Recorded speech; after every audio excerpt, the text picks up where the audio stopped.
We are continuing to wait for the arrival of Hurricane Milton, which is expected to bring a potentially life-threatening storm surge and devastating winds to people along the Gulf Coast.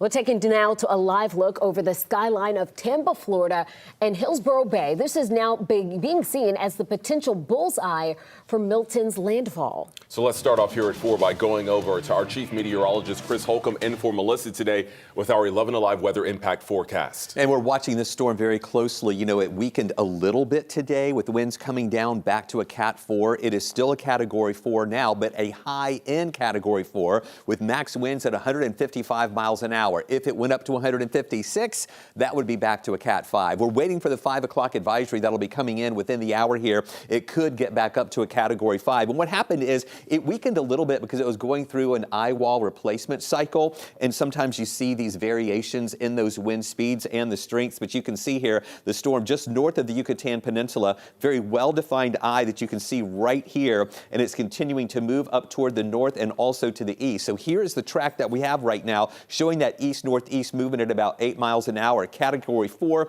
throughout the overnight hours. And then during the day tomorrow, nearing the Florida Peninsula here near Tampa, and then crossing the peninsula. Really interesting to see here. Not only is a hurricane warning in effect on the west side of Florida, but also on the east side of Florida, where they will be having some hurricane force winds there too. And then as the storm moves out into the Atlantic, still watching the Georgia coast and South Carolina coast where there's a tropical storm watch in effect that most likely will be upgraded to a tropical storm warning.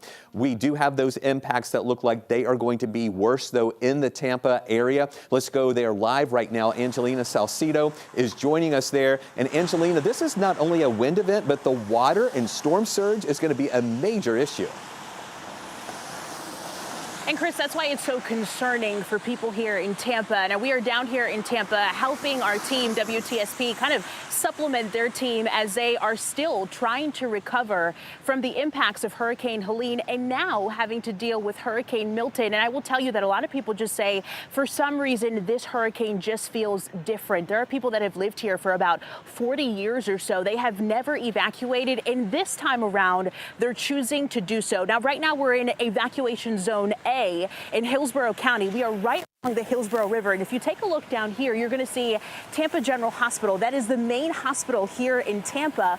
And as you can see in the distance, they put up their floodgates. During Hurricane Helene, the water went up close to the top of those floodgates. They're hoping that those are going to prevent water from getting into the hospital this time around. But preps are happening all around the city. Take a listen to what somebody just 5 minutes away had to say as he preps his business.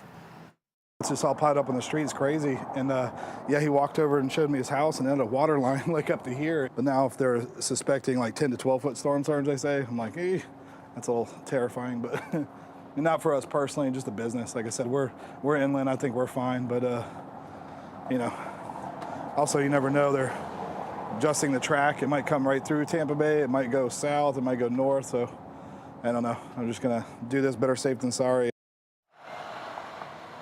Now, that uncertainty is what's making people so cautious here. That 10 to 12 foot storm surge is expected to be exactly where I'm standing. We're on a bridge that is over the river, and the water should probably be up to this level, and that is exactly why they're telling people in this area to evacuate, because they want to make sure that they can get out. We're, of course, going to be monitoring the impacts from this storm, and we'll bring you the latest from Tampa as well. We're live in Tampa. Angelina Salcido, 11 Alive News.